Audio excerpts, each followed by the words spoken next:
Welcome to Nights with Nicci. I'm your host, Nicci Gilbert Daniels. You guys, me and my superwoman curl. My hair is giving curled. Please do me a kind favor as you guys come into this room, into this space, into this community. Please hit the like button. I would really, really, really appreciate that. I am not sure if I am rolling live on all of my various platforms, but I'm going to shout out all the ones that are showing up for me. I see X, my X family in the building. X, y'all gonna make me have a crush on y'all.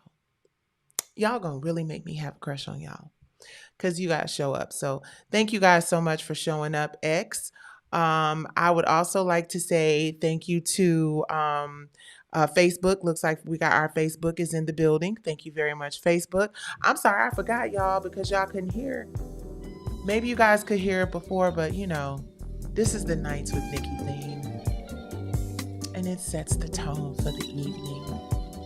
See, it's a lot of crazy shit going on in the world. But here on Nights with Nicci, we give a perspective that maybe ain't so angry. Maybe it's just a little more, I don't know, emotionally intelligent, I want to think. So we like to have our vibes set to emotionally intelligent. We try not to be mean. We try not to be disrespectful to anyone. We try to just have real conversations and be honest, you know? So I've noticed that our follower count on all of our little situations has started to go up. So thank you guys. Thank y'all for coming. Me and my superwoman curl want to thank y'all for coming. I was saying earlier that I've been on this real serious fitness kick, y'all. I've been really, really, really trying. I'll be 56 in July. July 8th, I take cash apps. As a matter of fact, this whole entire podcast is viewer supported. So if you feel like you enjoy the conversation we have over here, please hit the like button because then that lets the people know that you like what you're seeing, right? And also you can hit that cash app. It is Spite number 4 worth. We got all kind of bills, debt everywhere, but we're not letting it get us down. Not at all. In fact, I'm going to be sharing some of my journey in the docu-series Diary of a Diva. Yes, there is a series where we sit down and have conversations with divas that you know and love, divas from music, divas from comedy, divas from entertainment, business, media, but also that is the title of the documentary that I'm going to be serving up to you guys this year. It is going to be something that I believe I'm going to do on my birthday. I'm just trying to make sure everything will be ready. Book, doc, the whole nine. And yeah, I'm going to show the journey of recovering and rebuilding literally from the bottom up, no pun intended. It really could be called from the bottom up, real talk. But anyway, the point is that, when you're going through hell, you're just supposed to keep going.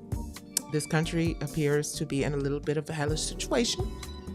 And hopefully everybody is inspired and encouraged to keep going. Are y'all okay? No. Are y'all okay? It's okay if you ain't okay. I'm still trying to figure out if I should crash the fuck. No, I'm just playing. Anyway, tonight we got an awesome show for y'all.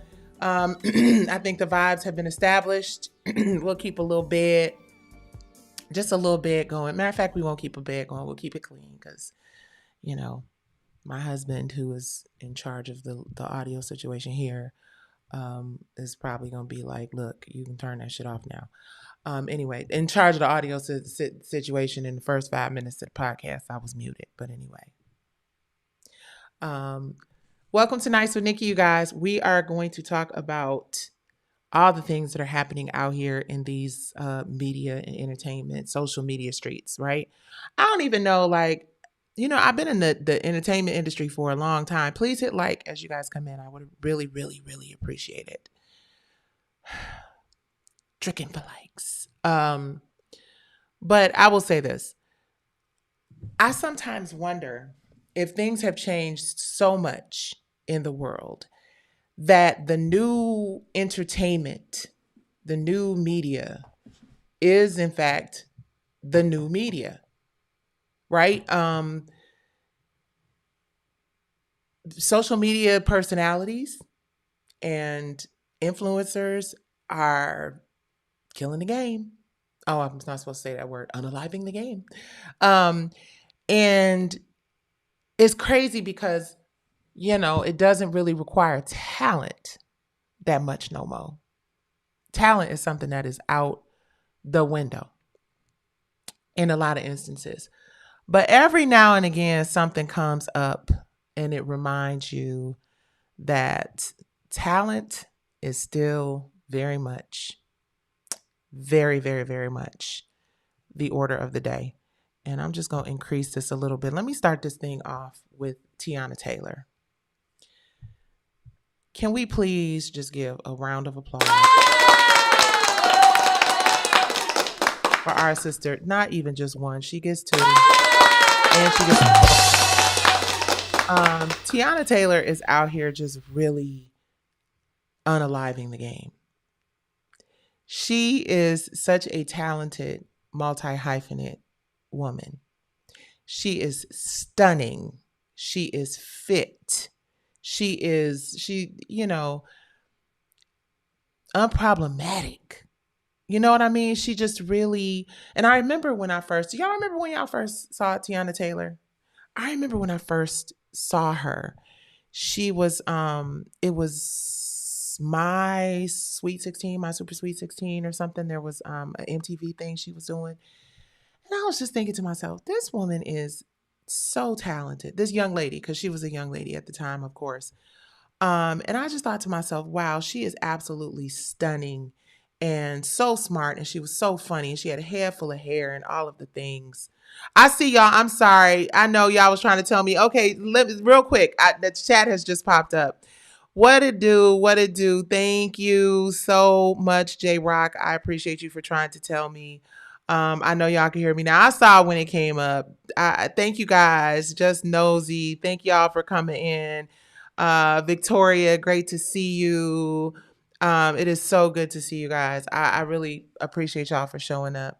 Thank you, TikTok. I'm sorry, I didn't finish doing all my shout outs. Thank you, Facebook. Thank you, TikTok. Thank you, WIRF.TV, YouTube. Thank you, LinkedIn. I know y'all hanging out in here too. X. And Instagram, I left y'all a message and told y'all need to come on over here because Instagram is on punishment. Could you guys do me a favor? Let me put this up here right now. Get this business out the way.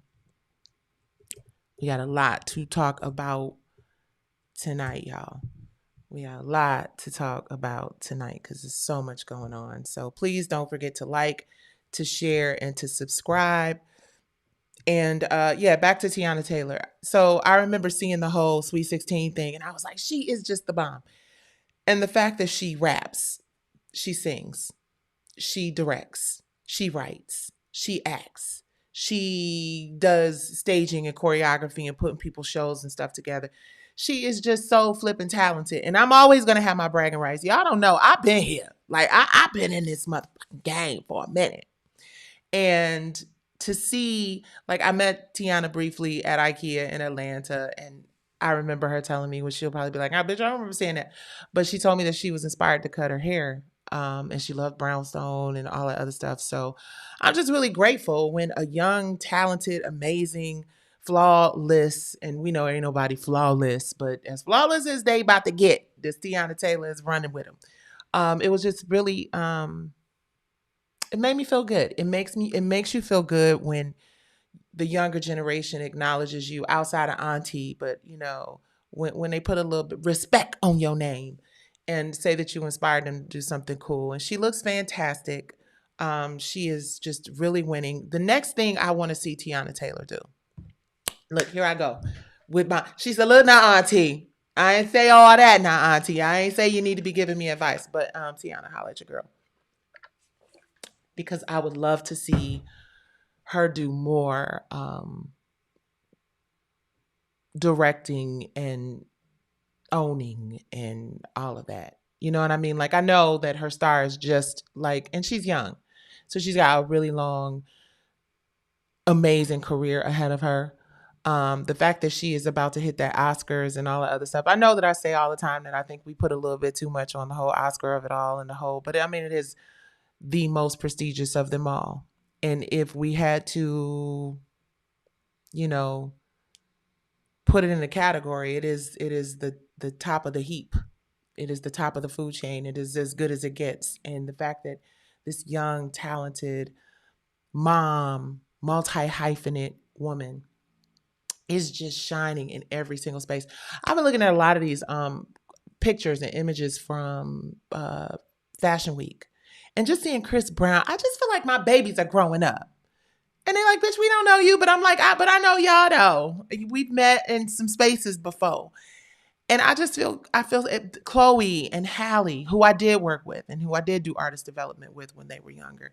It just really makes me feel proud to see our young, gifted, and so black, beautifully black um, young people succeeding. So we just got to lift them and encourage them. And artist development and true talent. That's what this was all about. This is what kind of started this conversation. Artist development and real talent is never going to go out of style. Okay. So if my little curls come into an afro, y'all, still wet. By the end of the show, it's gonna be like Arnold from Different Strokes. But bear with your girl. Okay, y'all, this story right here, I didn't like it. I did not like it. This is a new segment that we're going to do on the show. And the new segment is Scroll With Me, because I'll be catching up to all the news and all the information out here in these internet streets. And this one really just made me feel some type of way. I was like, that don't even, how does that happen? But I mean, it's a lot of different ways that it happens. But let me get to the story. Hold on. Where's the story? Where's the story? Here it is. I'm sorry. So this is courtesy of the Jasmine brand, you guys. Beauty fans were hit with a surprising industry news this week as legendary makeup powerhouse Pat McGrath Labs officially filed for Chapter 11 bankruptcy protection and pulled the plug on a highly anticipated auction of its assets. That's so sad. The brand, founded by makeup icon Dame Pat McGrath in 2015 and once celebrated as a billion-dollar beauty unicorn, had been preparing to put its assets up for bid after a slowdown in sales and strategic shifts within the company. But the latest filing means that process has abruptly changed course. According to court records, Pat McGrath's Cosmetics entered Chapter 11 proceedings in Florida with assets and liabilities both estimated between $50 million and $100 million. And the formal claims process is now underway. The planned public auction, which had been scheduled for late January, with bids due early this week, was canceled as part of the bankruptcy move, signaling a strategic pivot in how the brand will manage its restructuring going forward. Industry insiders say the filing doesn't automatically mean that the iconic makeup line is shutting down. Chapter 11 allows the company to continue operating while it reorganizes its finances and explores options to stabilize the business. What was once one of beauty's busiest indie successes, known for its richly pigmented palettes and trend-setting product drops, now faces critical reset as the market and competition evolves. So it says stay tuned for more details. I hate to hear that. I really, truly hate to hear that. However, don't get it twisted. A lot of companies end up going through bankruptcy protection. And I mean,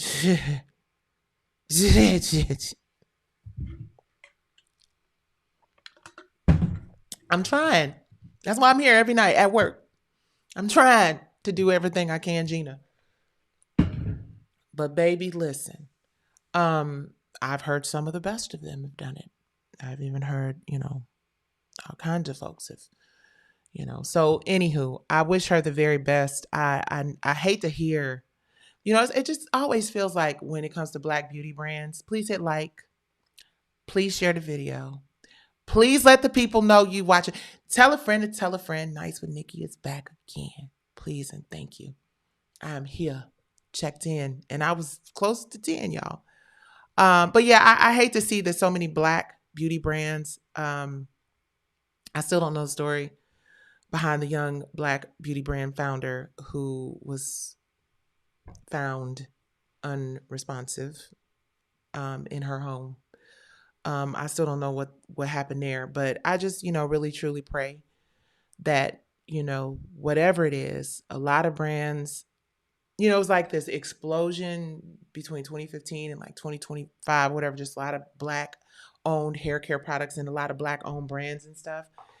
And then all of a sudden, it seems like everything kind of went to sugar honey iced tea. Not everything went to sugar honey iced tea, but there are a lot of brands that I'm not really seeing out there like I was seeing out there, and I just pray that it's all good. And it just feels, like there's something a little sinister happening there, you know? Because I think about one of my favorite, Lisa, Carol's daughter, um, my sister's, Lisa Price, and her getting her business back.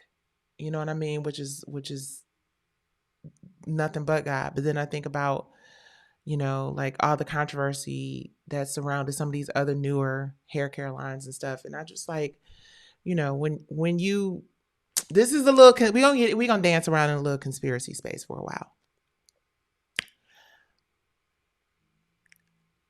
Certain big brands are just always going to be around, right? And they just never seem to like, you just don't hear about stories like this with like the Pantenes and the Max and the, you know what I mean? It's always like, feels like, and I'm not trying to turn this into that. I'm just saying, because I don't know the numbers. And maybe when it comes to the numbers, I may be a little off. Maybe it does happen to all these various businesses and brands. But I just see it, maybe because it's in my algorithm, happening to a lot of black owned brands. Oh, the formula ain't the same. It don't work no more. Such. And it seems, because you think about it, you had Mael, you had Main Choice, you had just so many, So I wish all the sisters that are out here doing all the things in beauty and health and beauty, because, we spend a lot of money in that space. I wish them the very best. I really do. And I hope that Miss Pat McGrath, I hope that all this, even when I think about Uncle Nearest, which maybe we'll talk about that tomorrow because there's something going on there too. So it's not just entertainment and media. It's crazy. Very interesting. You guys, this is a question that I think is super important. First of all, can we please just pause for a second? Get you out of here. Can we please just pause for a second and where's my stuff at? Dang, I had everything all set up all nice so I wouldn't have to be going around, whatever. Can we give a round of applause for all of the Black-owned media platforms like Baller Alert, the Jasmine Brand, the Shade Room, the Madame Noirs, the Griots, you know what I mean? Because they're really holding it down in terms of just making sure we have access to information. And another thing I want to say is that a large majority of them, the vast majority of them, happen to be owned by Black women. That's the other part. So Baller Alert, which is another one of my favorite. Jasmine Brand is a favorite. Shade Room is a favorite. Y'all be seeing me all over in them comments, baby. I be in them comments like, what? What? I need to get some shit out my chest. This motherfucker. No, I'm just Oh, and the other thing. If you are listening or watching or tuning in to Nights with Nicci for the first time, hopefully you come back and you won't be turned off by the fact that I do cuss. Yeah, there are worse things in this world that you can do. Besides, I've heard that people who cuss, especially when they're from Detroit, are intelligent. You guys, this is a really interesting question, and I'm going to try to answer it before the night is off, and I want to pose it to all of you since this isn't just about entertainment and media. What lie do people tell about success that nobody talks about? What lie? You're lying. You lie, Craig. What lie do people tell about success that nobody talks about, honey? We'll see. Here's some sad news, you guys. I really hate this, and I wish that it wasn't so much sad stuff happening in the news right now and sad things to talk about. But let me get to the story.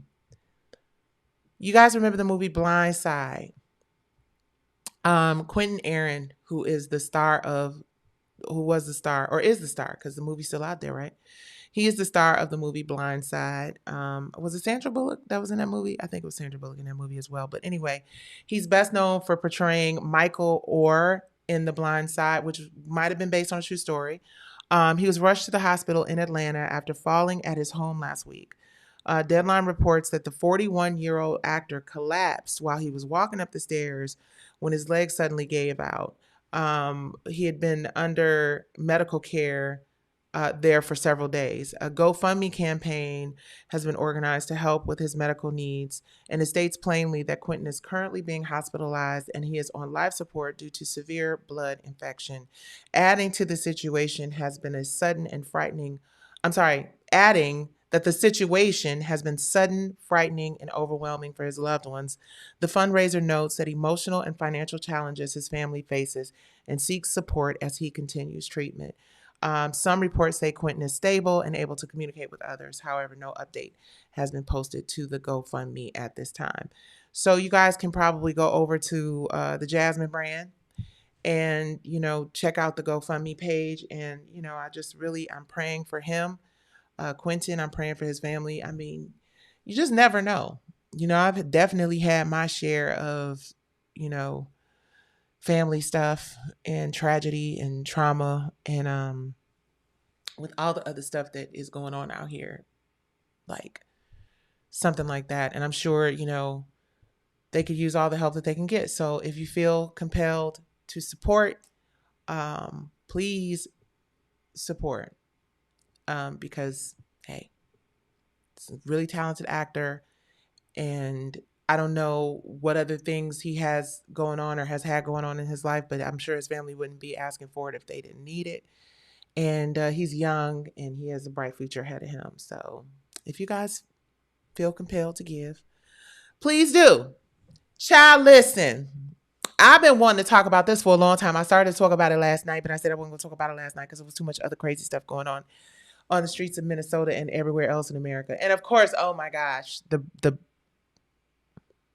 I'm not going to make fun of this storm we had in Atlanta, but I'm from Detroit, B. My husband from Philly. It wasn't enough snow for it to be running out buying generators, and I probably bought. Let me tell you something. Then we're gonna get into Nene coming to the housewives. Please hit like, please hit share, please hit subscribe, because we scrolling together, we catching up in this mug. So first of all, we went to 3 different stores looking for firewood right before the storm in Georgia. And I stood in the Publix when we finally found one that only had about, I don't know, 5 bags. No, it had more than 5 because I took 5. It had about 9 bags, right? So I took 5 and I was like, should I put one back? What if a family needs 2 and 2? What if I literally stood there contemplating, like, am I just buying up all the wood? What if they got some babies? Like 2 in my head. So I want to say that, yes, I understand that, Georgia does not respond well to weather emergencies. We know what happened the last time. Everybody was stranded and people were really stranded. And I've been in Georgia when, trees and branches and, transformers and all that, the trees are old. It gets a little crazy. But yeah, I think what happened. Yeah, I want to know what I think really happened. I think that weather machine. No, I'm just playing. That's right. Greenland. I hear they got a weather machine, or maybe it was the aliens. Somebody issued a threat and pulled it back because the preparation and the it was a lot. It was a lot, but there were places in America, and I'm not gonna make light of it because I did read just before I got on here that there are, unfortunately, some casualties due to the weather, and everybody wasn't safe and warm. So I don't want to joke too much about it, but Atlanta. Like that little bit of water, them raindrops, I done filled up the tub thinking I'm going to have to flush the toilet, all kind of things. Speaking of Atlanta, you guys, oh my. I am so happy to hear that Nene Leakes is back. Well, at least she's back to the Ultimate Girls Trip show, which is kind of cool, which is very cool. I'm sorry. Nene Leakes is just TV gold. Much like I had been on R&B Divas, you know? I mean, come on. Let's call it what it really was. Anyway, it's like Erica Kane on the story. She gotta have a bitch everybody loves to hate. You know? Um, Nene is definitely a breath of fresh air for that franchise, in my opinion. I understand that there are a lot of folks out there who have opinions, but I would like to say that mine should be considered because I am a casting G. I know how to cast a show. I cast contrary to anybody telling you anything. All of the R&B divas, they just basically, brought people in as they saw fit, but stop playing. I cast well. No, I'm just okay. Let me stop. This ain't even about me.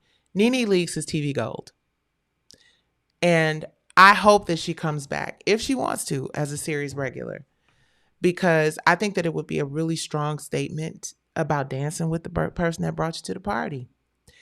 I've heard that it's a similar situation with Mariah Huck on the Married to Medicine show. You got the women who basically brought these shows to the table one way or the other, either by actually bringing the entire cast, referring the cast, but did the work of bringing together a great group of people. And I think that Nene Leakes is going to bring new life to the franchise and breathe a breath of fresh air into it.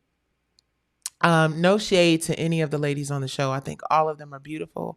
I think all of them are talented. I wish, more of them got along, because I just be thinking about the power of collaboration. And Housewives is cream of the crop when it comes to, Black women in that space.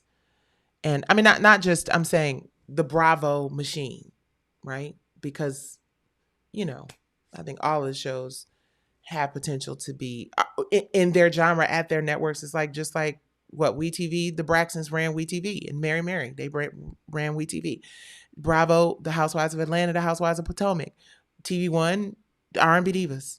You know what I mean? So hands down, women ensemble shows just work. It's 111, you guys. I love you, Maxie. I love you, and I miss you so much. Women ensemble shows just work. And it's interesting because I was talking to a friend and we were wondering why or if male ensemble shows work. Because, I'm quietly for Divine Nine TV working on, matter of fact, take a look at this and you'll see what I'm working on with Divine Nine TV, because I forgot I didn't do this and I'm going to do it. And I'll be right back and I'll tell y'all what I'm working on and what me and my friend talked about. The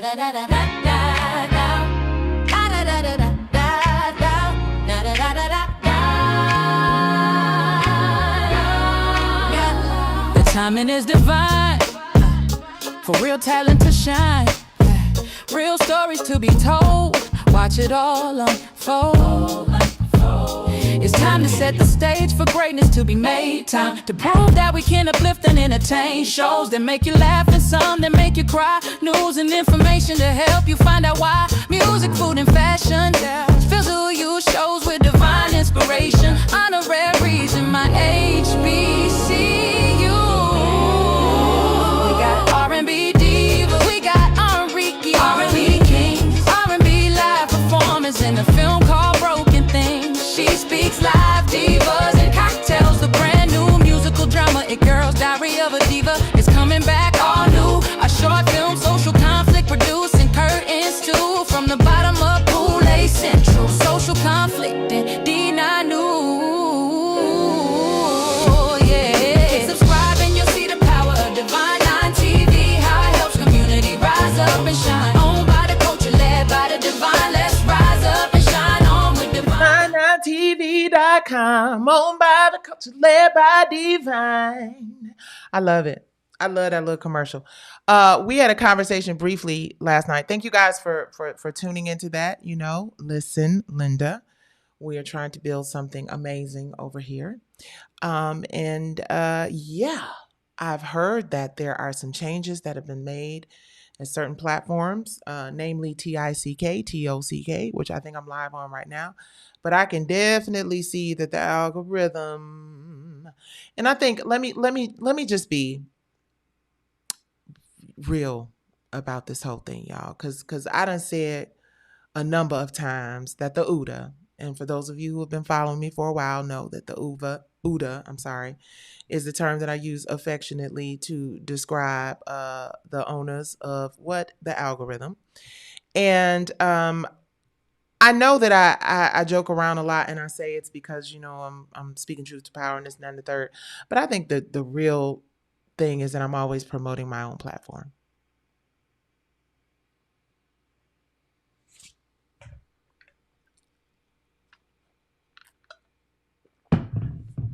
Yeah. I think that's probably a bigger reason. Because I'm always, talking about divine9tv.com or worthtv.com. And they're probably like, look, bitch, you're supposed to be here, encourage people to be here. So I want to say thank you to everyone who's watching me on YouTube, all the people who are watching me on Instagram. Well, I don't know about them because they don't really be watching me because Instagram don't let y'all see me. But if you are an Instagram person that came over here from Instagram to YouTube, thank you very much. I love and appreciate you. Thank you to all the people watching on TikTok, all the people watching on Facebook, all the people watching on LinkedIn, and all the people watching on X. I appreciate you guys. Next story. We have another one. Our brother Kanye West. Our brother Kanye West. Let me say this, you guys. I'm a big fan of Kanye West. I am. And the reason I'm a big fan of Kanye West is because I can appreciate anybody who can look back on choices and decisions and say I fucked up. But also, I appreciate that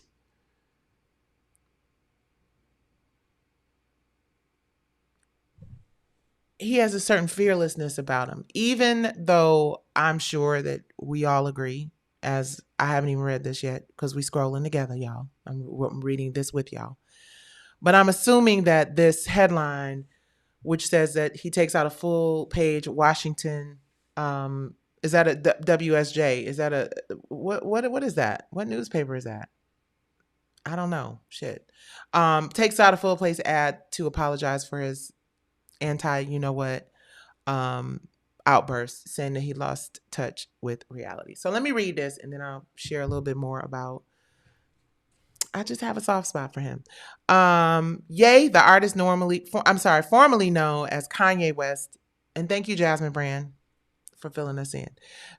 Formerly known as Kanye West, is making headlines again with a public apology many thought they would never see. On Monday, it was the Wall Street Journal. On Monday, the controversial music star placed a full-page ad in the Wall Street Journal addressed to those I hurt, in which he attempts to take responsibility for a string of offensive statements and behavior that sparked widespread backlash. In the ad, he recounts the 2002 car accident that he says caused a brain injury and later in life contributed to struggles with bipolar disorder, a condition he now says led to disconnects from reality. That fueled his worst outburst. I lost touch with reality, he wrote, acknowledging that this manic episode led him to say and do things he now deeply regrets. The apology directly addresses the impact his remarks had on multiple communities, including the Jewish and Black communities.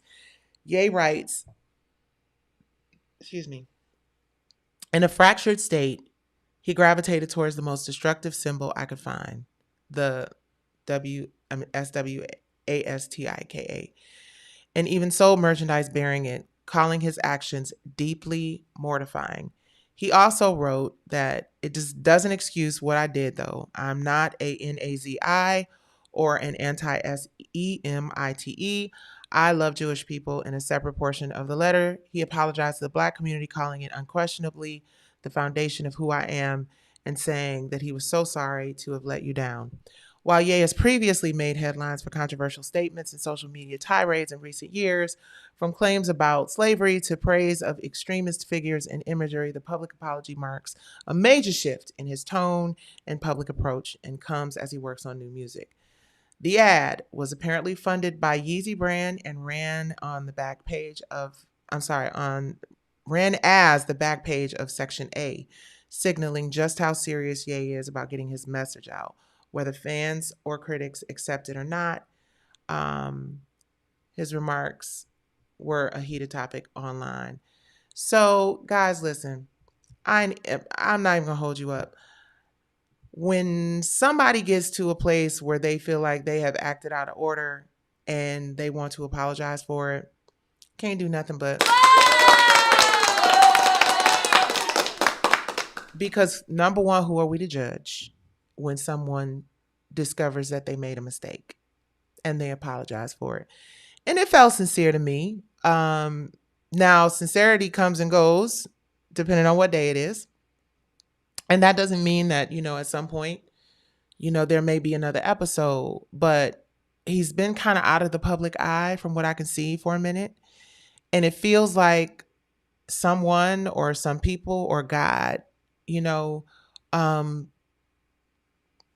set him down for a minute, and said, hey, listen, some of the things you said were way out of pocket.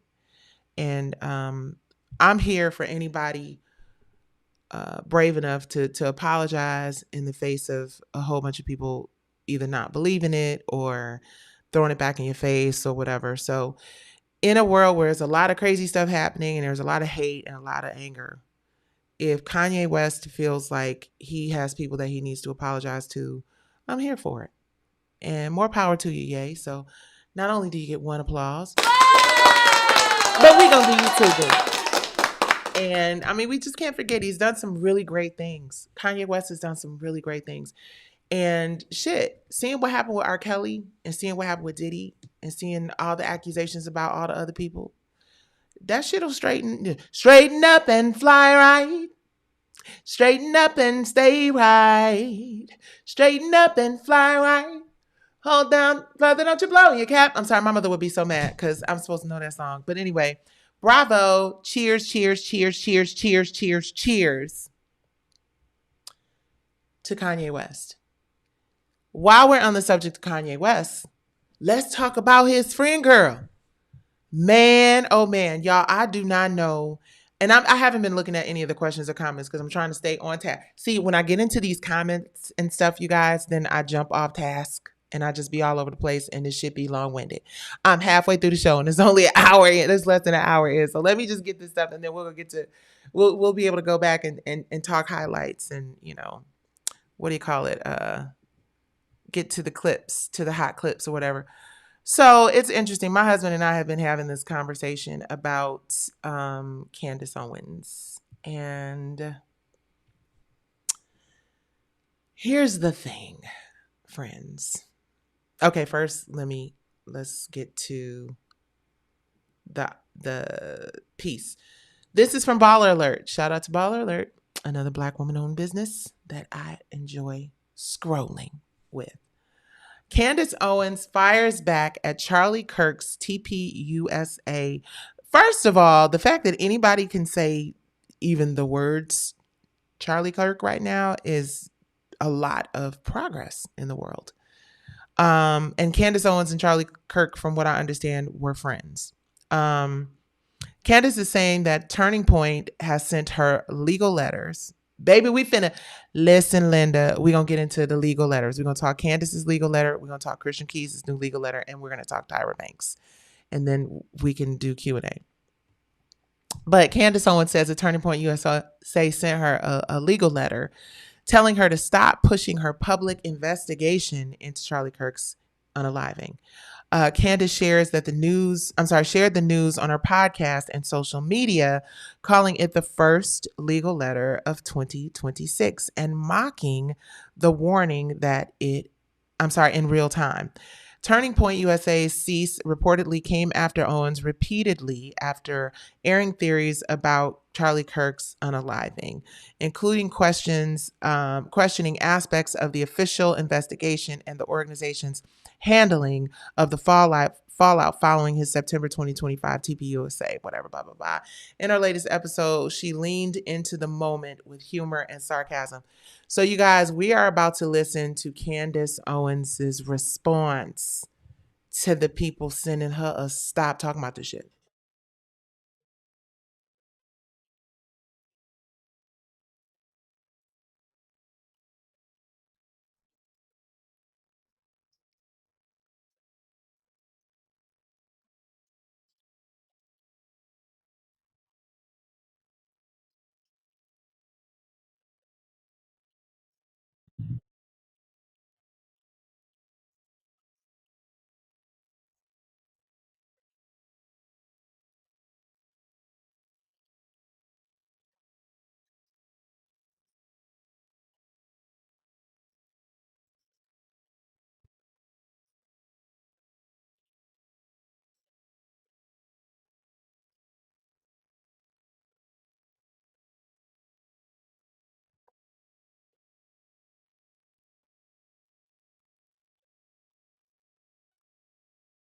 So, guys, what seems to be happening out here in these TPUSA slash Candace Owens streets? First of all, it's crazy to me that they were like, cool. Oh, you guys couldn't hear it? Oh, wow. Y'all couldn't hear the Candace Owens bit? Oh, man. Hold on. Hold on, guys. Okay. Let me read it since you guys couldn't hear it. I don't know what's going on, but we gonna get it together. I apologize for these breaks with the audio stuff, but thankfully my producer made it clear to me that they could not hear. So basically, what she said was, "Congratulations to me, celebrating the legal notice as if it was a badge of honor." Then she went on to a satirical apology directed at TPUSA, telling listeners to give all of your money to Turning Point USA. They do nothing wrong, she joked. That even a frail relative's inheritance would be better. And ooh, Candace is choosing violence. She said that a frail relative's, this is her, not me, a frail relative's inheritance would be better in TPUS hands, calling the group above reproach and adding a mocking flourish. She has become a polarizing figure indeed.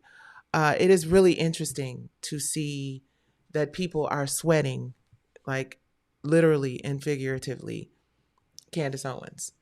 Um, I had my issues, as I think many of us had our issues, with her perspective on, Black America. But I realized, you know, people are entitled to their opinion, no matter how much you don't like it, no matter how much it pisses you off. And if you listen past your anger, right, and you really kind of just focus on the fact that even if I might not agree with everything a person says, there are things that you can learn. My husband and I, we talk about this all the time, right? Because he is very like, cut the bullshit. This is what it is, and open up your eyes. This is what it is. And I'm very like, I don't know. I wasn't there. I can't quite say for sure that this is definitely what it is, even though this sound like it could be what it is, because I didn't see it with these or hear it with these. I can't say for sure. But there's a lot of common sense stuff out here. And I'm noticing that Candace Owens, her audience, like I went over and just very recently started checking out her posts and her show. And flawless execution, baby, by the way. And I'm sorry.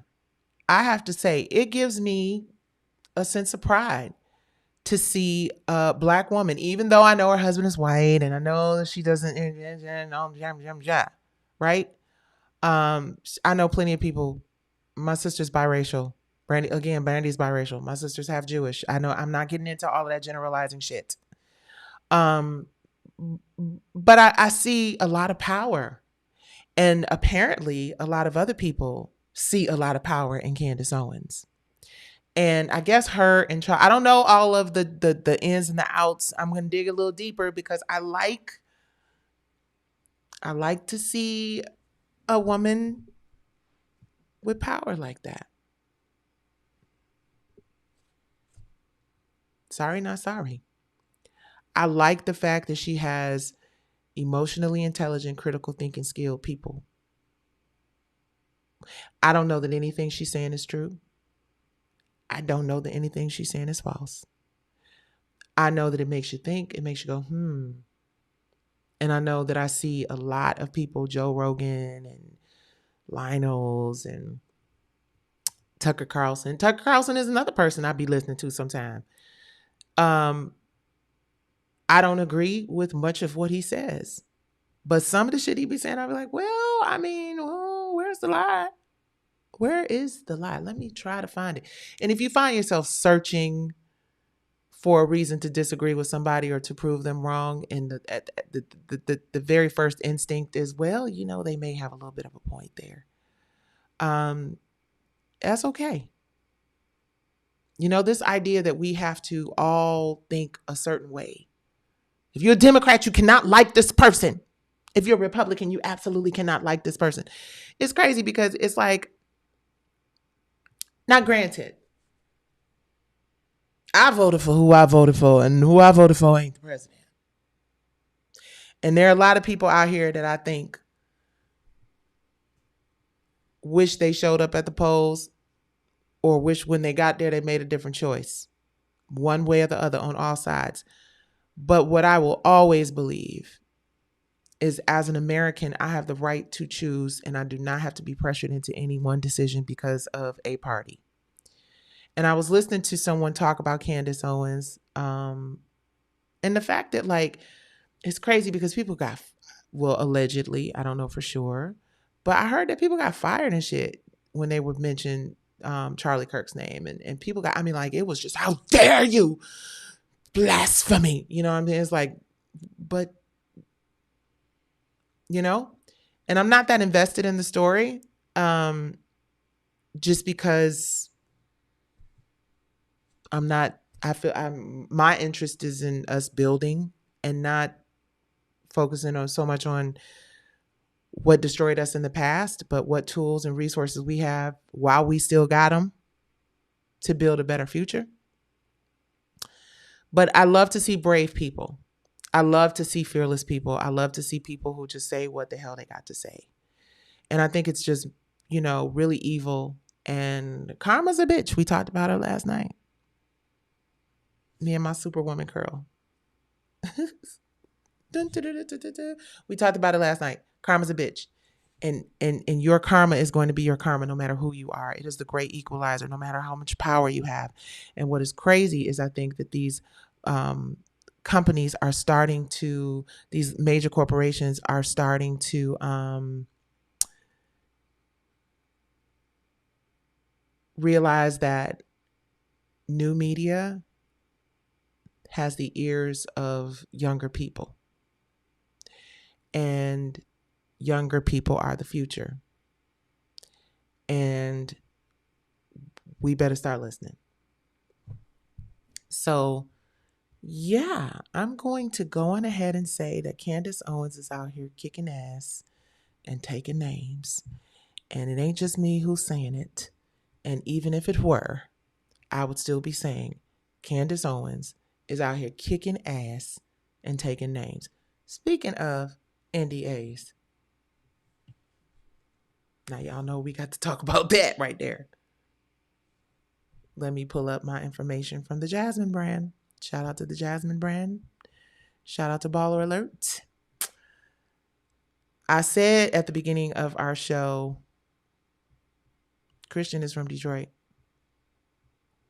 And I know when y'all hear people be like, I'm from Chicago, I'm from Philly, I'm from here, I'm from there, that you just be thinking that they just be saying it because it sound good.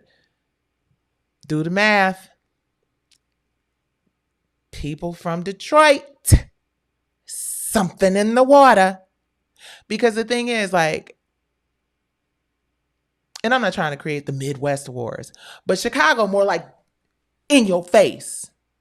Like Detroit, Chicago more like, bitch, like Nicci and Selena, Corey Holcomb and Anton Daniels, right? Detroit more like, oh, this what we finna do? Oh, Detroit is more,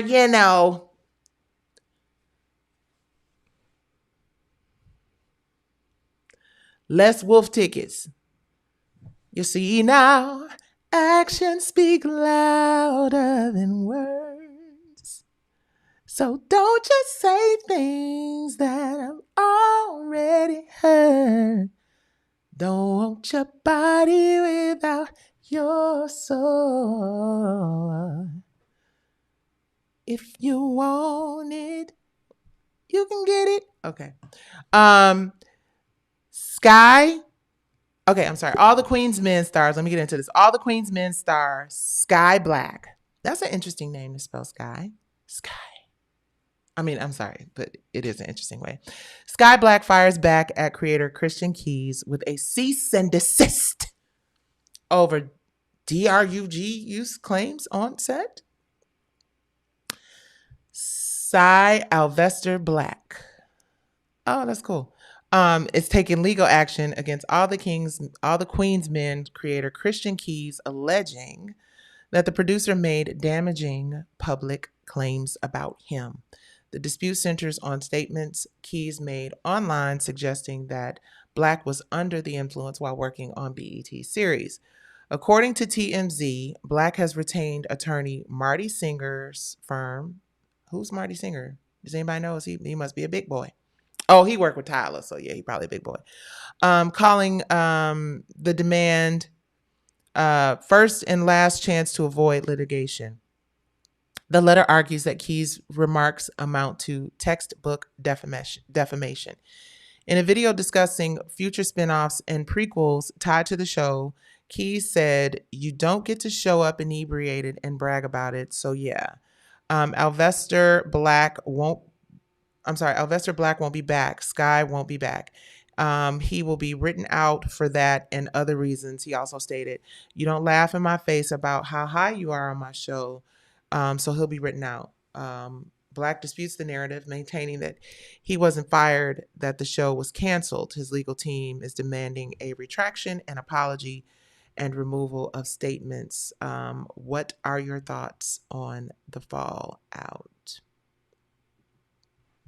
Told y'all we was going to be scrolling together tonight. Please hit the like button. Please hit the like button. Okay. You know we keep it real and nice with Nicci.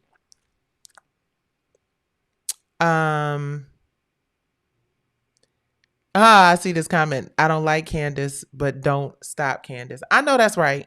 Right. I mean, it's one of them things. I'm not gonna go so far as to say I don't like her, because actually, in a weird kind of way, I dig her. I dig her. I like that she's fearless. Right. I'm with anybody who is willing to lay on the sword and just say what they have to say. Okay. But that's a whole nother conversation. Back to Christian Keys and Sky with an H, Black. Christian.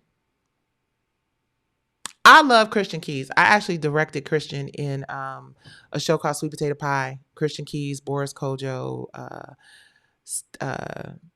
a lot of really amazing people, including Terry J. Vaughn, who I found out recently Terry has a problem with me, which is crazy because I just didn't know. I didn't find out recently Terry had a problem with me. Why did I even let that come out of my mouth? But now that I let the shit come out of my mouth, I have to address it real quick. I didn't like the fact that Terry J. Vaughn made a comment under Katori Hall's post that was very pro Katori Hall and very anti-me. I thought we was cool. I've worked with Terry several times.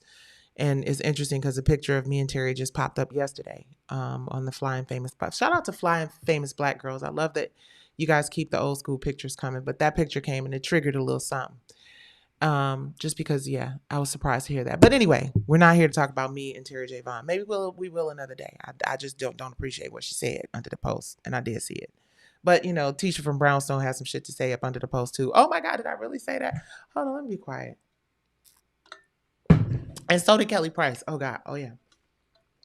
There's a lot of people that I did things for, that I looked out for, that were cheering on the defendants in my case. It's crazy. But it's a good segue into what I'm about to say to Christian. Brother, you can't do that. You can't. Now, and what I mean when I say Christian brother, you can't do that. Don't do it. Just let it go. Just let go. Let it flow. Let it flow. Let it flow. And I'm not saying it because I don't believe what you said is true. I'm saying because if you cannot absolutely, for certain, unequivocally, without a doubt, prove that on that particular day or another that you did see him inebriated, and that is actually part of the reason why he's not coming back. If you can't prove it, and I'm not a lawyer, but I've been in enough legal situations myself to be able to say. Please hit like, share, and subscribe if you're watching this video and you enjoy it, or I'm going to charge you at the door tomorrow night at 10:30. Christian, don't let it go. It's not worth it. It's not worth responding. It is not worth continuing to have the dialogue about it. And I know what it feels like. I believe so much of what you're saying. I support much of what you're saying. But the legal system, the judicial process, justice ain't always fair. And I don't know what the circumstances are with the show and Sky and Tyler and you. I have no idea.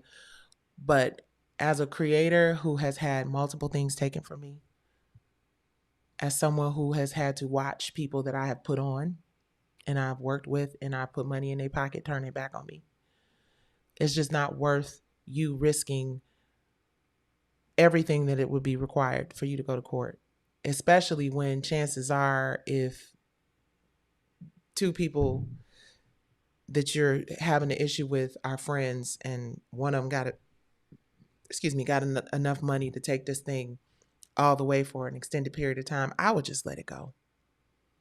I mean, and I know that's hard because there's no feeling in the world like creating something really special and having people disrespect it and snatch it up from under you and take your credit and you got it. I mean, same thing happened with me on R&B Divas. I had to fight for my credit for that. I didn't even get credit for Hollywood Divas, which was without a doubt my idea and my show. The producers that I brought on board for R&B Divas got credit for Hollywood Divas, along with Todd Tucker and Carlos King, and I did not, and Faith did not. So I get it. I'm speaking from experience, but I just don't want to see you go through what I went through. I don't want to see you get sued or have to sue someone or have to pay millions of dollars in legal fees or to be millions of dollars in debt. We get it. It was foul. And you've already said that you're going to take the show and take it to another network. Listen, we're not one of the big boys or the big girls for that matter, but we are divine9tv.com. And if you want to do all the queens, we need a stripper show. We need a good stripper show. Come on, Christian. Holla at your girl over at divine9tv.com. But on a serious note, I would let it go. I wouldn't even push it no more. Just because you don't, you have to really prove that what you're saying is factual and is not just defamatory. And again, unless you got proof that in that instant that you talked about specifically, that that's what was happening. And I mean, think about it, y'all. When I think about R&B Divas, it was so many lies told about me. It was so many setups. What was it? 3 or 4 nights with Nicci's ago. We talked about it. My daughter was asked to proposition Kiki's husband. A GUN was pulled on my husband. My whole entire business was destroyed because of a lie, several lies.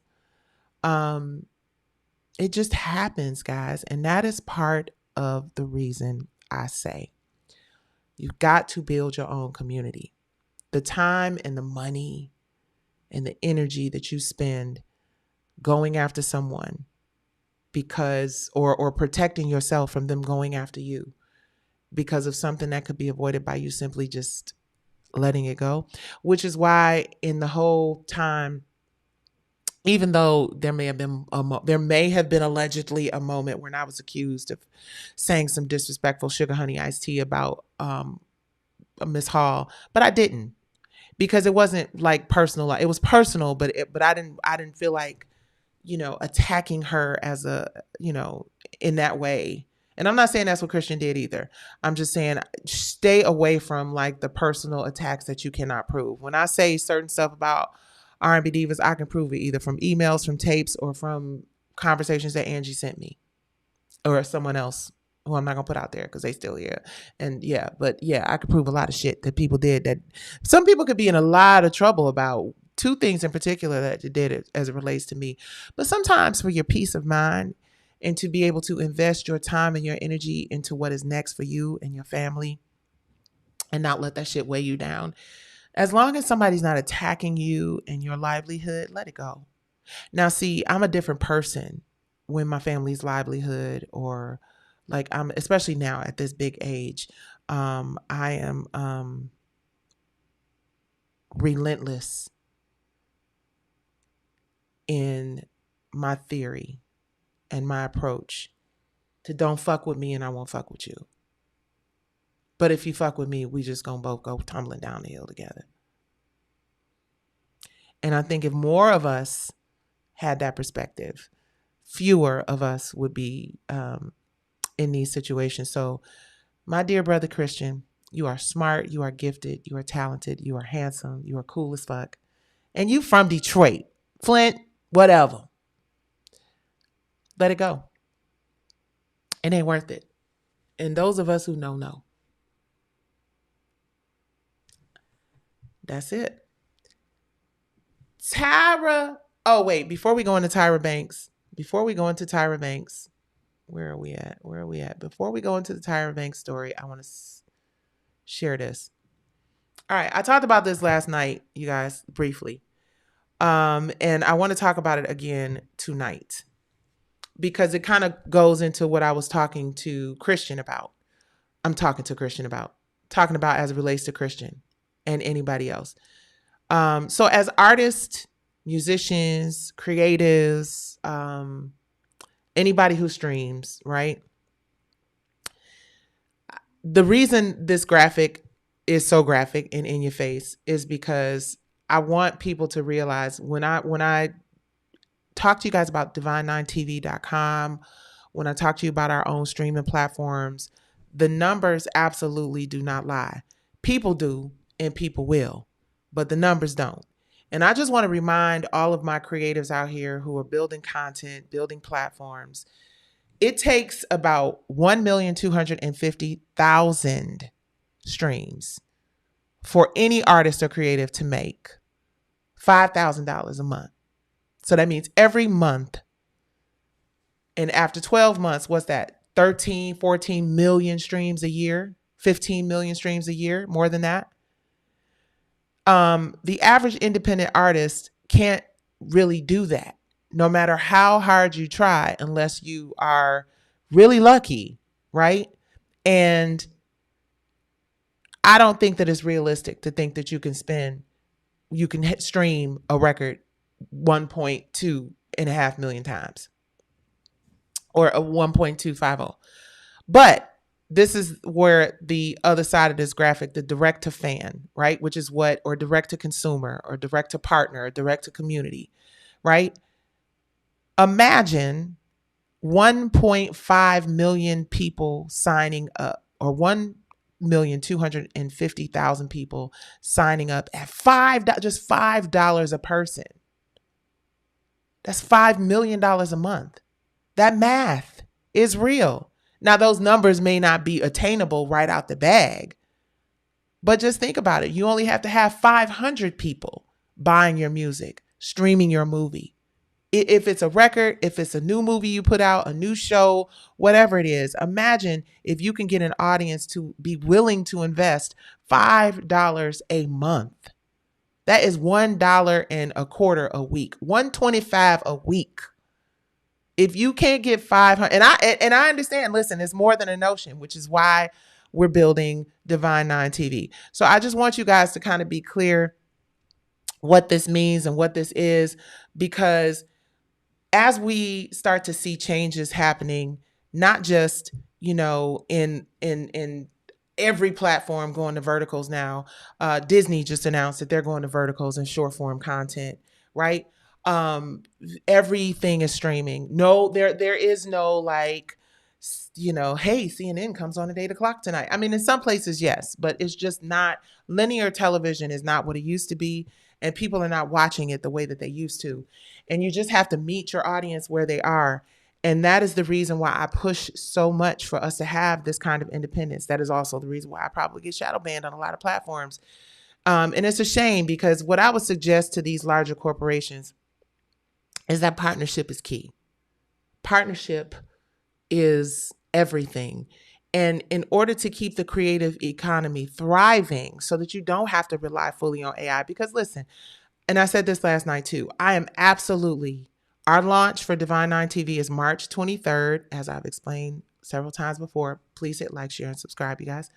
I'm launching it on the day of my sister's transition from glioblastoma, cancer, brain cancer.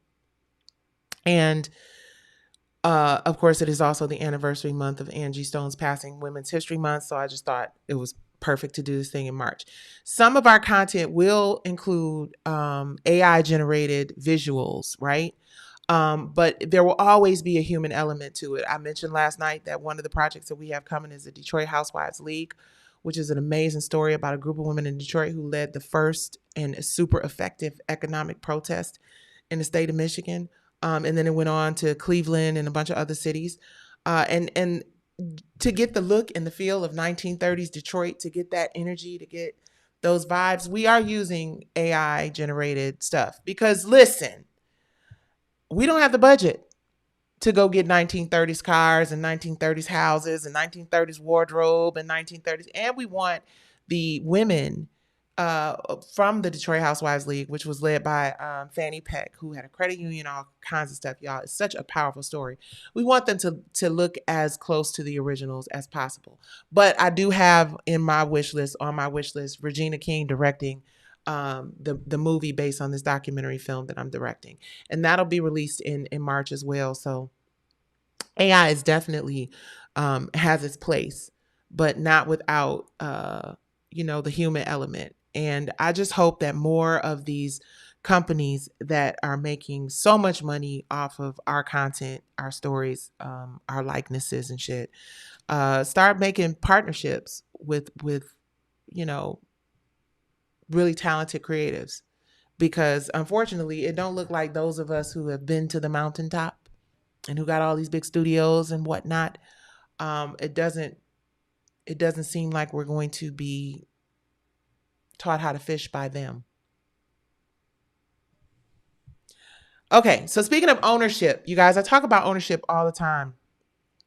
And I don't know all the specifics as it relates to this situation, but it looks like Netflix has acquired the rights to go back and revisit America's Next Top Model.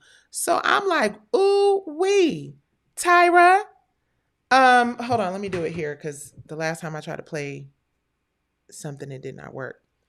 But yeah, it appears that Tyra Banks and gang have come together because Netflix is doing a documentary on America's Next Top Model. Now, what I understand, Tyra is out in Australia making big things happen with ice cream. She has Ice Dream or Ice something. I don't know the name of it, but yeah, she's got some ice cream happening. Tyra's super sweet. We hung out a few times in the 90s. Super businesswoman.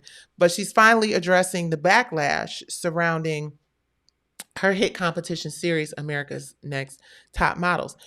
Netflix has released the first trailer of Reality Check Inside America's Next Top Model, a 3-part docuseries that takes a critical look at the long-running show's legacy. In the preview, we see that Tyra appears alongside her former judges and contestants as they revisit some of the series' most controversial moments, with Tyra candidly admitting, I knew I went too far.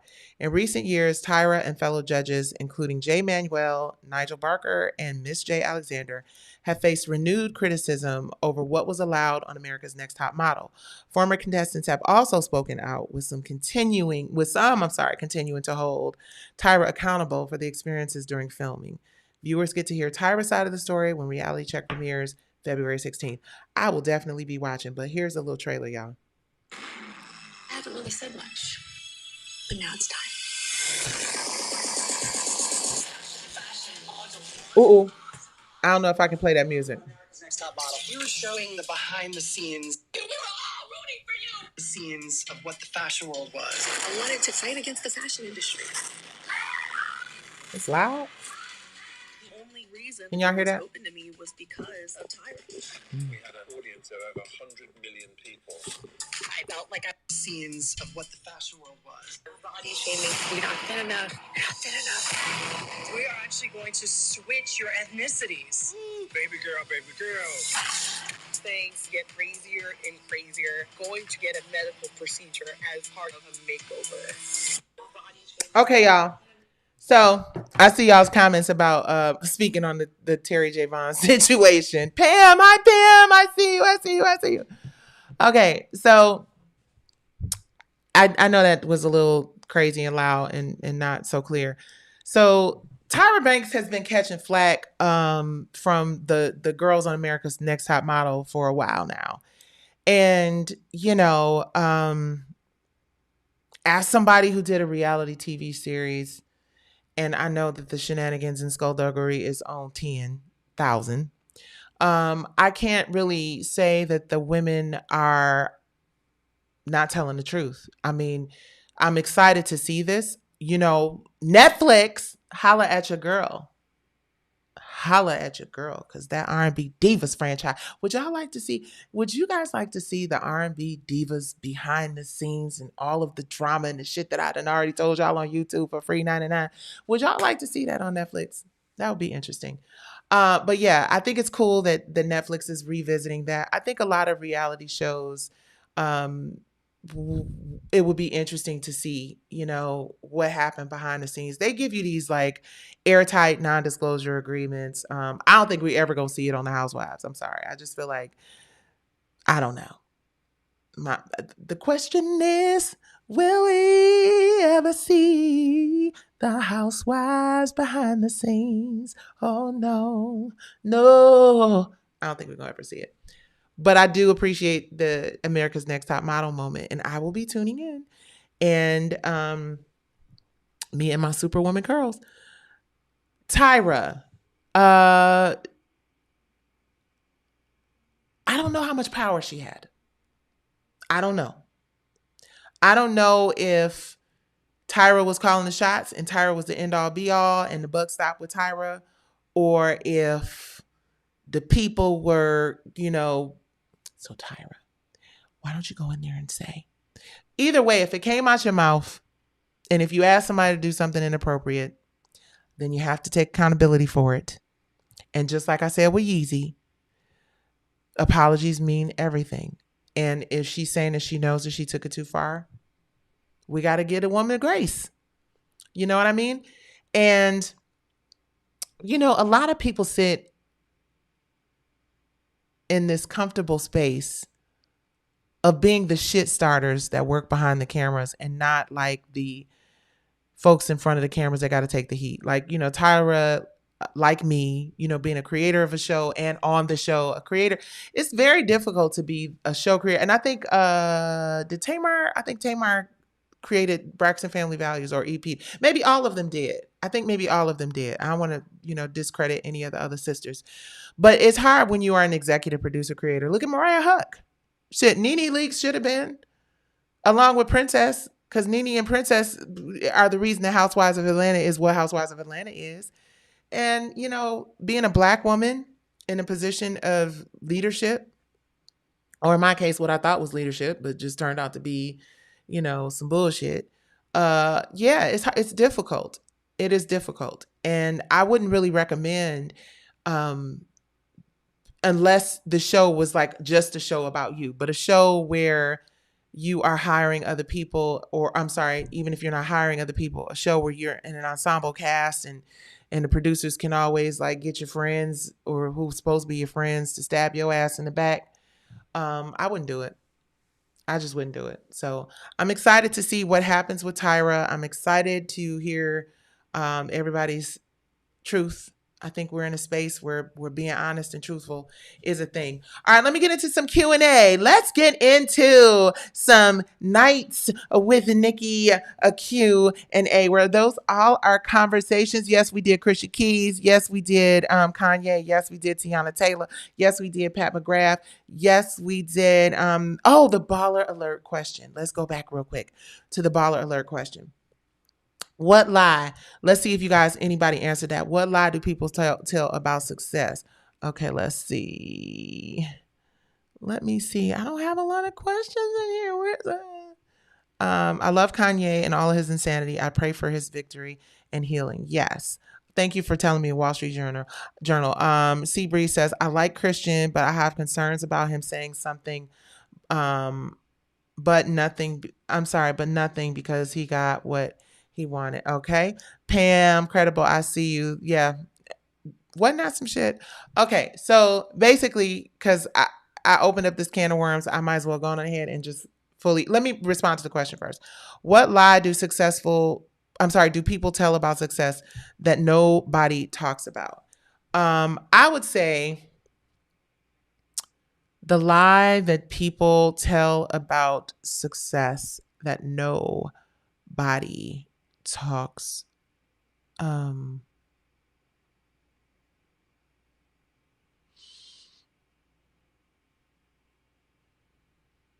mean, it's just so many lies in my line of work.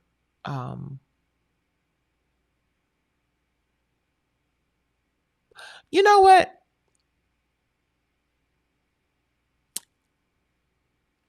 I think people in general, like not just in the entertainment industry, but I think success is more about the opportunity to be successful than it is about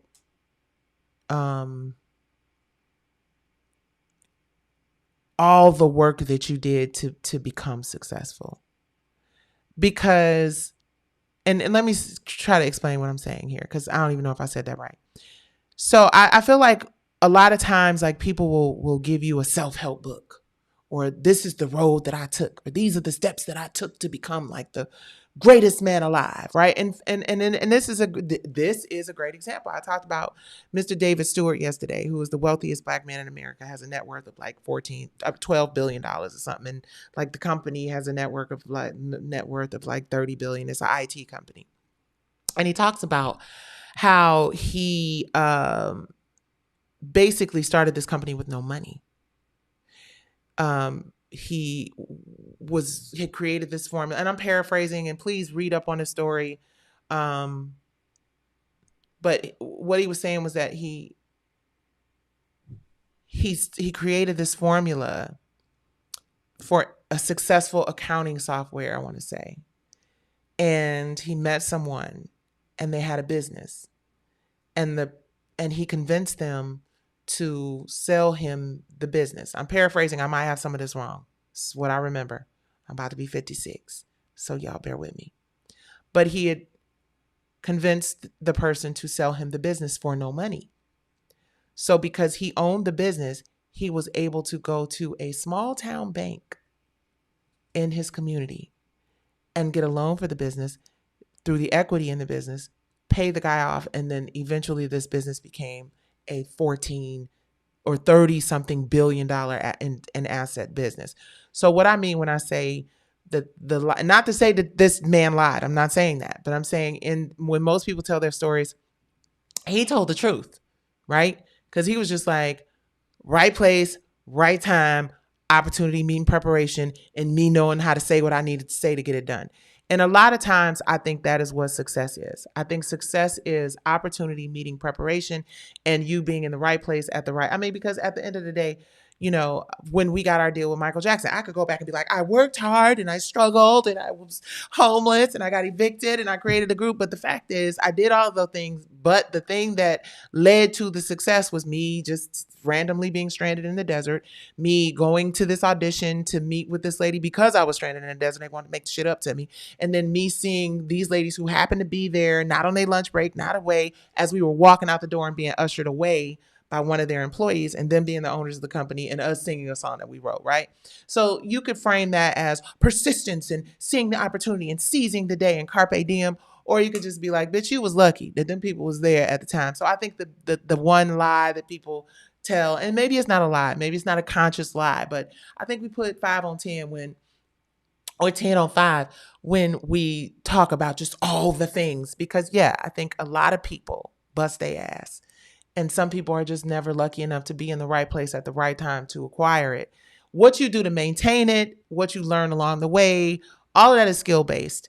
But I think the greatest story ever told from a hugely successful person has to include luck and opportunity, and that's just my 2 cents in as far as that question is concerned.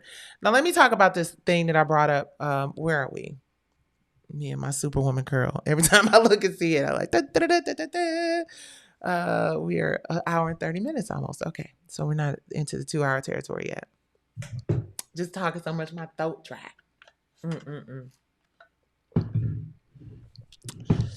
And baby, I like to stay lubricated and hydrated. Scratch. Hold on. We not even. Why did I say that? That didn't even sound right. Terry J. Vaughn. I never knew that Terry J. Vaughn felt the way she felt about me. And since I mentioned it, I'm just going to follow it through. I have no ill will. I didn't know Chris Saul. I mean, call me oblivious. I don't be knowing that people be having problems with me, especially people who benefited from my creativity. And I directed Terry a couple times. I did a short with Fantasia that Terry was in that I directed. I directed her in Sweet Potato Pie. Terry and I actually had talked about the project that I'm working on now, which is now, it was called Driven to It at the time, but same story. It Girls, which we're starting in February. Terry and I even talked about that. What's really interesting is when the Supreme Court denied me the right to go forward. I'm paraphrasing, but my people sent me clips, and then I went and I looked, and I was just like, damn, I'm at a very low point in my life, and people that I looked out for and I thought were my friends, even if we hadn't talked, even if we hadn't communicated, even if we had not for the comment to be made. And my name was never mentioned, but it's just when you think about the context of things, right? Katori posted, that she won and it's over and whatever. And I don't know the specifics, but Terry commented, good, I'm glad, people be lying, good for you. Now you can, move on, basically cheering her on and celebrating her victory. And I was like, well, damn, sis, I didn't know. And not that I expect people to not have a relationship with Katori. No, none of us. Come on. I mean, my real friends who didn't have a relationship with her, and where it's not necessarily important to have a relationship with her, would never do some shit like that. But just even by the fake ass Hollywood circle, and the fake ass Hollywood circle, I say that affectionately, hey girl, hey, and you hug and take a picture and you don't talk to each other to the next event, the fake ass Hollywood circle.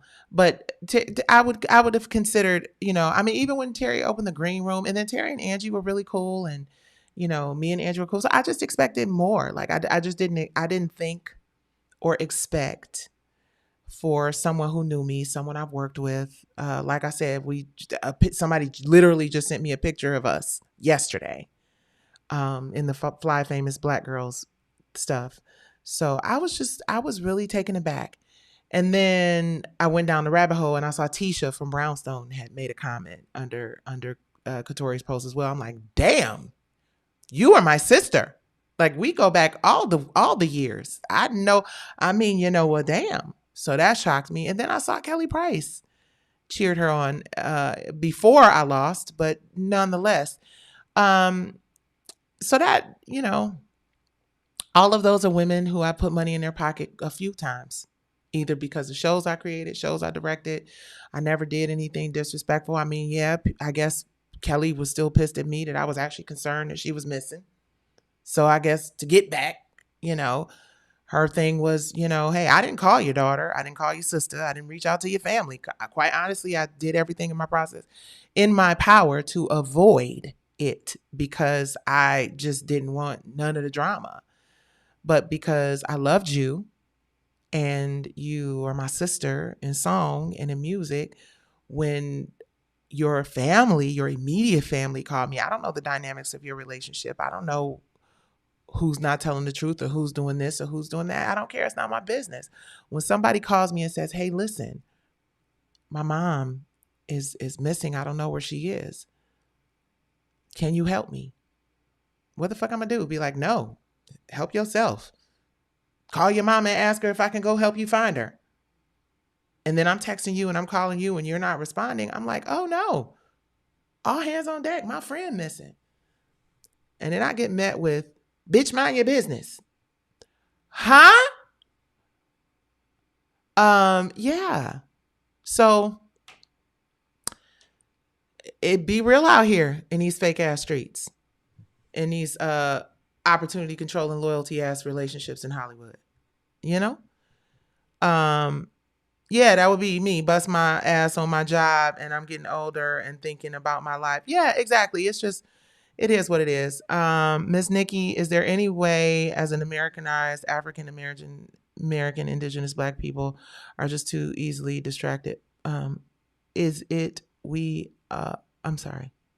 It's something in the air that makes some of us not see each other as human. You missed a whole lot, J-Rock.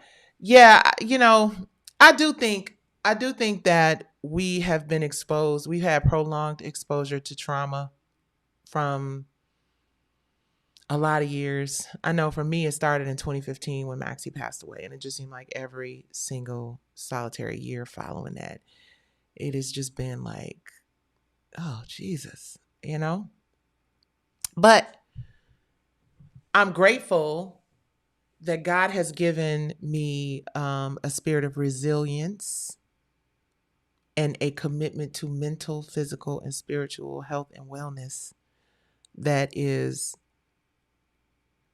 unshaken and honestly unshakable. I know that there are many things that could knock me off my square. And I know that there are many people that want to knock me off my square. But I just refuse to feel like whatever happens, however, there is not a purpose that is greater than me, something that will teach, long after I'm gone, something that will, inspire and educate and inform people, like the world is changing every single day.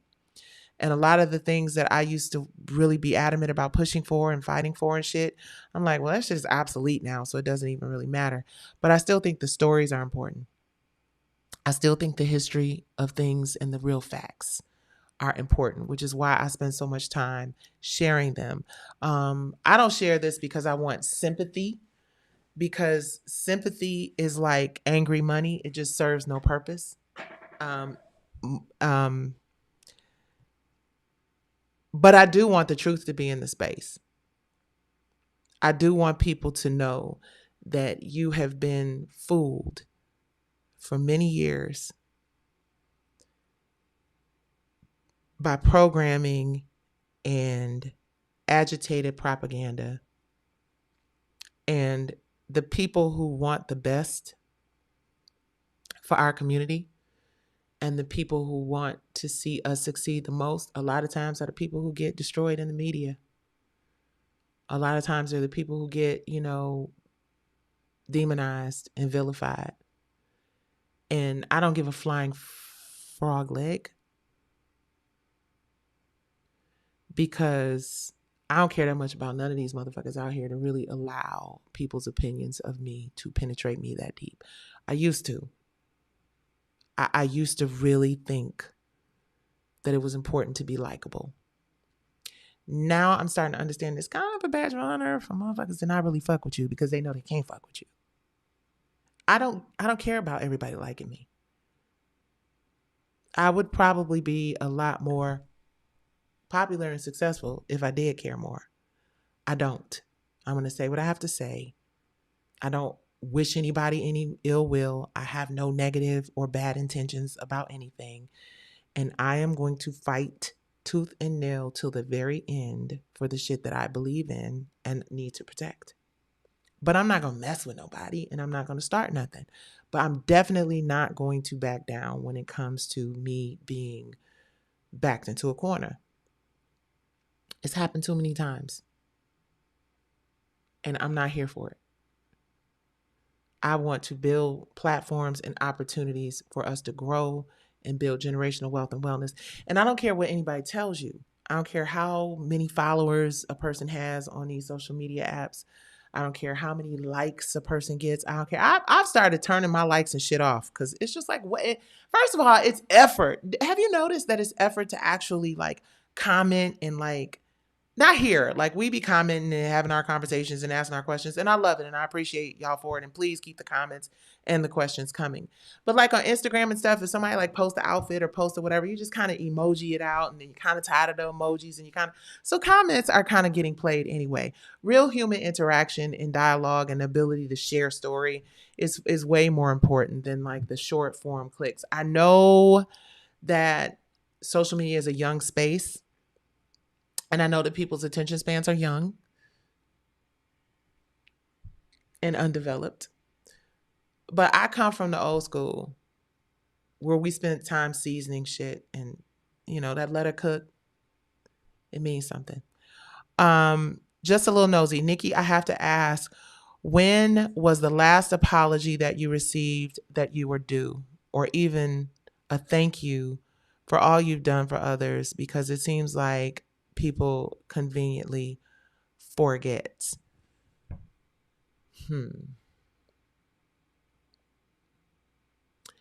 My sisters, Erin, Alexis, my family members and people that I love and love me, y'all say thank you a lot. Thanks for.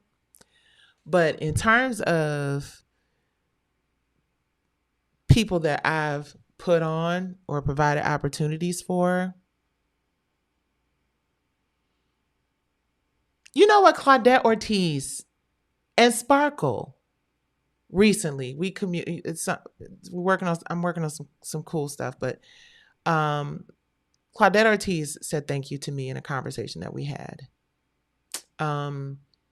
Sparkle and her husband were like, thank you for what you do to help with the culture. So periodically I'll get thank yous. There are certain women on R&B Divas who have not even acknowledged that I'm alive.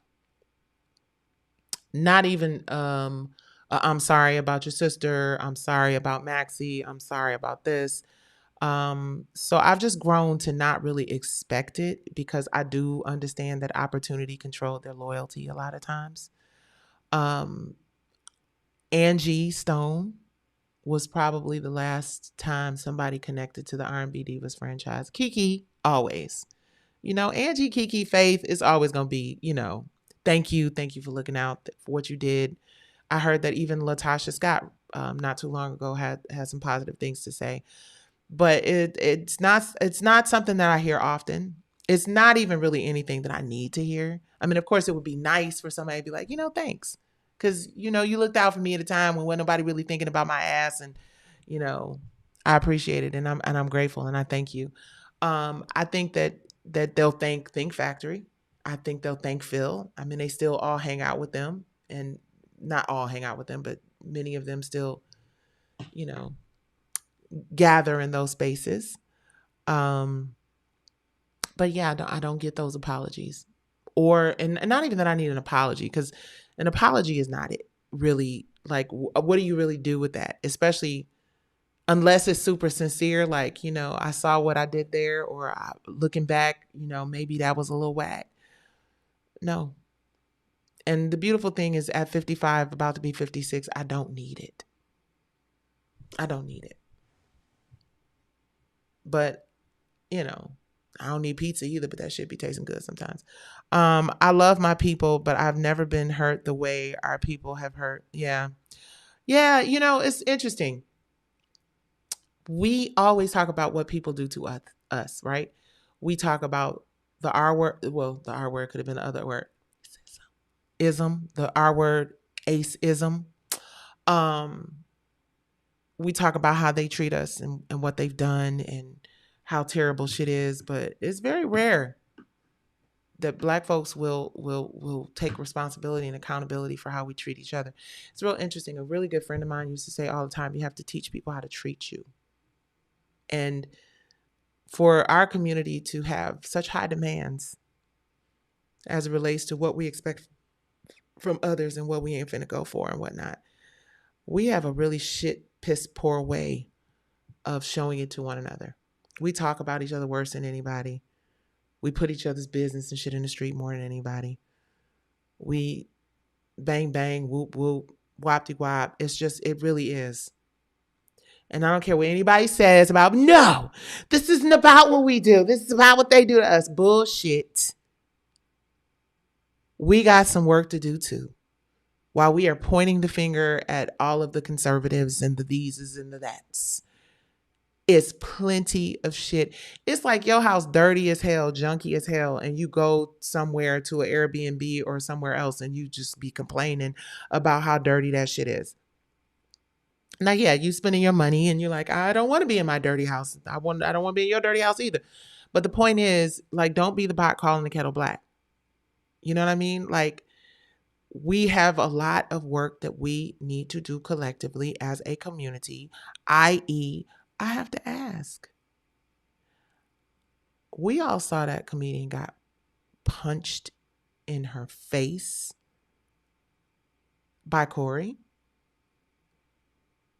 How many men, Black, white, Indian, Chinese, have spoken up and said that shit was not cool and checked him about it? Or not even checked him about it, but called him and be like, bro, what was you thinking about? Like, who's the person that tapped him on the shoulder and was like, you should apologize for that because that looked crazy. That was terrible.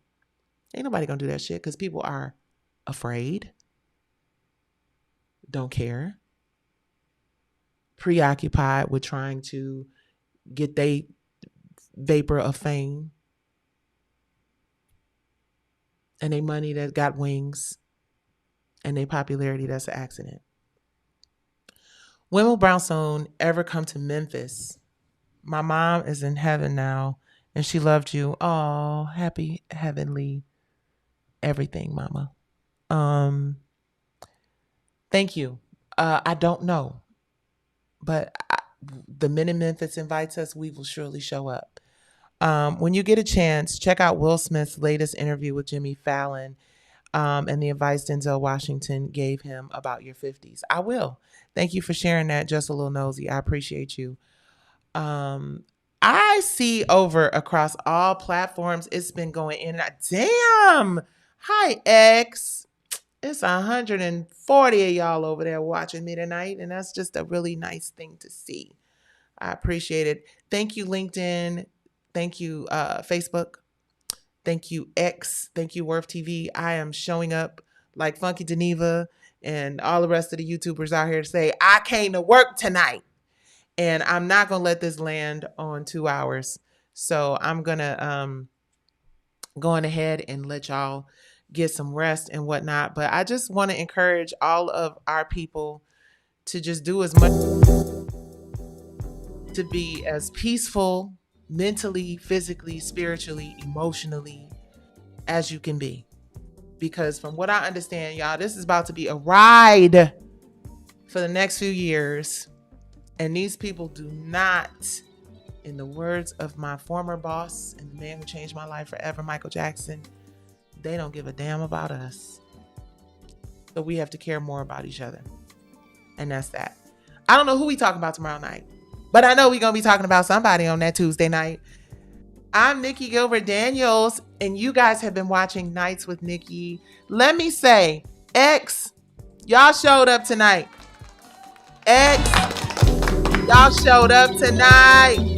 I love and appreciate you guys. I am Nicci Gilbert Daniels. Come on, Kato, you want to say goodnight? Come on. Say goodnight. Say goodnight. Come on. Right, I'm not about to be on your camera. Thank y'all. Me and my super lady girl, we out of here. Peace, love, and soul.